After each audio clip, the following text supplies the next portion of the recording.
Well, I see in the background there you have multiple guitars. That's been one of the things that's been able to help me as well as guitar, because it takes your mind off of anything. You can't really, you know, harbor angry thoughts while you're playing guitar, because you got to focus really well on what you're doing with your fingers. And and you know the magic number for how many guitars you need, correct?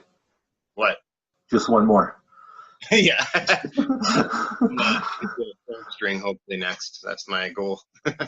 Yeah. I bought one just on New Year's, right after New Year's. It was I've been looking for it for years, but they're always too expensive.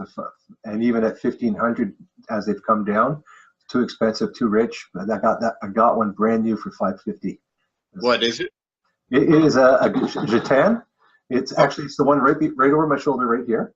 Okay, right? That's a beautiful guitar. So that is a Django Reinhardt Gypsy jazz box reproduction.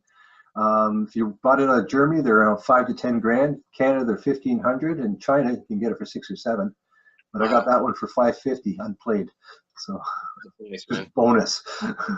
Really nice. Yeah, but yeah, doing things like that for your mental health. And if it's not music, then it should be art.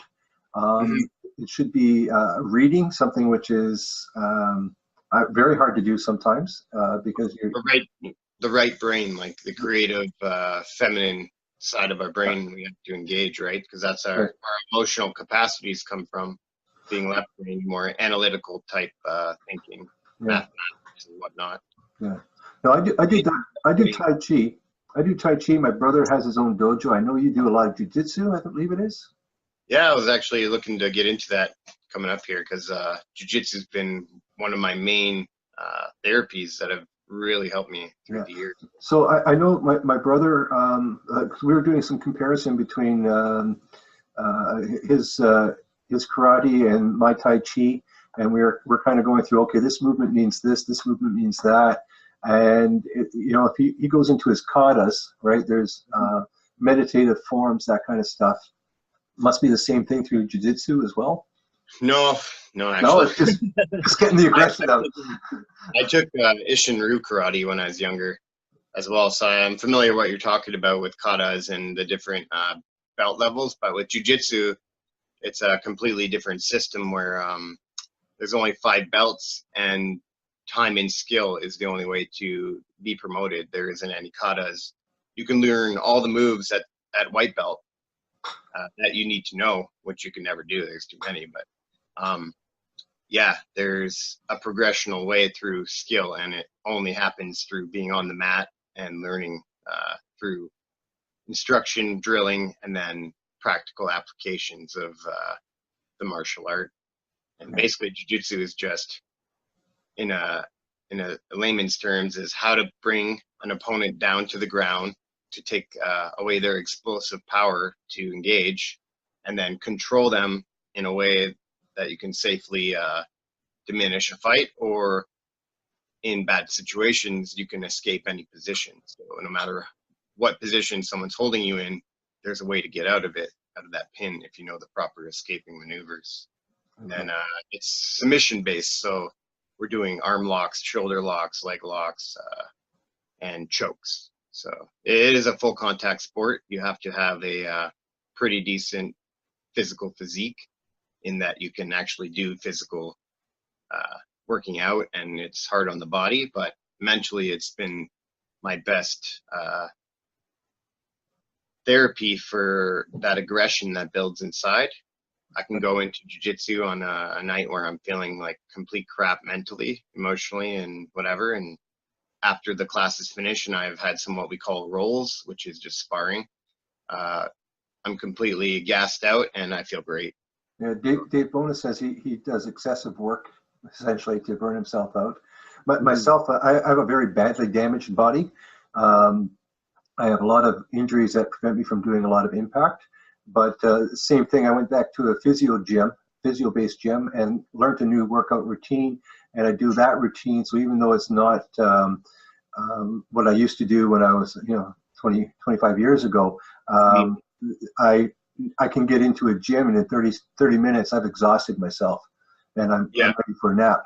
So See, I like working out too. You can push yourself to that level, but that's the thing with jujitsu is you'll never be able to push yourself to the level of when someone's trying to choke you. Yeah. It's another level that you learn about yourself. How it's like a limit tester, right? So, Right. and it also gives you confidence when you walk around that you don't have to be scared. You can stand up, and if you needed to, defend yourself from any sort of attack. Hopefully. With my anger, I don't worry about that. Do bushcraft or woodcraft, it's called. Yes. Yeah. And I go into the woods and I practice, survival skills with primitive methods, and I do hiking, and anything outdoors helps me to get out into the nice quiet wilderness. And something about the woods has an energy about it that when you go in and you come back out, you just feel refreshed. I have a canoe that I haven't used as much as I would like to, mostly because I had some surgery done to my hands, but I'm getting back into that again. And once again, yeah, I pick up my bike. I go out cross country biking, that kind of stuff. Anything that for me that lessens impact but keeps me active. Those are the things to engage in, I guess, especially if you have multiple injuries in addition to the Mefloquine thing. Yeah, that's the sad part. If you're not physically fit, which I have some wear and tear in my body, but I'm still able to go out and do things. I'm 35, so I'm not, too old yet. But when you add the physical injury with the mental, that is a whole new ball game, and it takes an even harder restraint and personal perseverance to push through those, because when you're trapped by your body, I could see the even more difficulty in trying to do things that help, get out of the house and whatnot. So I know a lot of people who try to do it on their own and fail, as opposed to doing it with a partner as well. Do you use do you have that partner-based mentality as far as moving forward, or are you just going on sheer drive and determination? I've been doing it alone for forever, so I have difficulty forming friendships and whatnot, just because of the avoidance. Like I avoid to the point of I need isolation for periods of time away from everything society based. So I find with friendships I get a lot of self-imposed anxiety to like respond to messages and things. So the friends that I do have, and I have a few close friends, is more casual, and they have to understand that if I don't respond, it's not because I'm ignoring them, or I'll look at my messages and I'll just forget if I don't respond right away. Right. And I won't remember that you even messaged me. So even my social worker that I have through back and my mental health people, they'll send me 2 or 3 messages sometimes till I respond, because I'm just so forgetful and busy. So, but yeah, for me, it's been an individual journey. I feel like everyone has their own way of doing it. I've built up sort of a spiritual sense, and I do it for my children. I have 4 kids, like I said, so they've been my biggest driving factor in this world to keep going. So a person who's locked away right now, who's not doing physical activities, who is not taking care of diet, who is not engaging in things, and who, like you, would have difficulty being connected with others, how do they break that cycle? Well, that's why I do jiu-jitsu. It gets me out into a social aspect. I have to go and engage with people on, at least a somewhat friendship basis. We might not hang out after class, but I have to go form relationships with people. So it helps me to learn how to communicate. And, sometimes I don't really have a filter for sharing. So like I'll tell all. I only speak in one language, and it's the truth. So I can be a little bit harsh when I talk in this politically correct environment. So the people that accept me are kind of like accepting that they realize that aspect of my personality. So it could be a little bit much for certain people.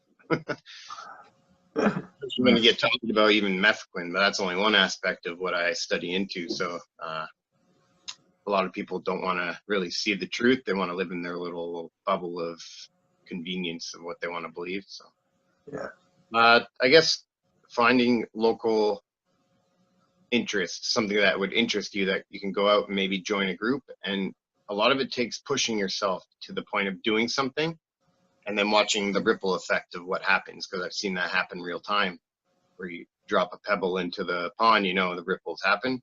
Yeah. Well, that's a true thing that happens. So you have to get out there and make yourself available beyond your comfort zone. If you always stay comfortable, you're not going to do anything, because we'll isolate ourselves to death, you know. Yeah. It's almost like a jail sentence. Your house becomes your cell, you know. Yeah, well, that's what I'm seeing with some of these guys. It's just like